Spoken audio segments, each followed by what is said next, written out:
Start कसं घेतात. Okay, समजा ही लाईन आहे, लाईनच्या मागे उभं राहतात. ओके, मागच्या पायाला जस्ट फोल्ड करायचं आणि राईट लेग थोडंसं फोल्ड करायचं. फोल्ड करून तुम्ही फोल्ड करायला पाहिजे स्पीड, जर तुम्ही स्पीड करणार ही पाय. ओके, बघा मी करून दाखवते.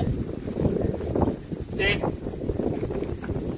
ओके, तुम्ही जेव्हा मागच्या पायाजवळ मागच्या पाय हा आणि राईट, मेन काय होते राईट लेगला फोर्स लागायला लागते असं, कारण की ह्याची जेव्हा तुम्ही ढकलला तर बॉडी वर येईल. तर ट्राय करायचं आहे की राईट लेगला जेव्हा तुमचा स्ट्रॉंग लेग आहे, जो स्ट्रॉंग लेग आहे तोच पुढे ठेवायचा.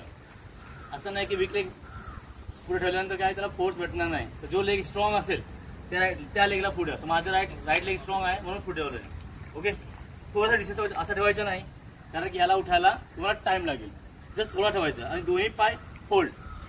तुमची फोकस पूर्ण 100 मीटरच्या फिनिशिंग पॉईंटवर. लक्ष ठेवा, कधी पण तुम्ही जेव्हा फोकस करणार 100 मीटरच्या स्टार्टिंग फिनिशिंगला तेव्हा तुमचा रेस चांगल्या मार्गाने कव्हर होईल. ओके, बघा.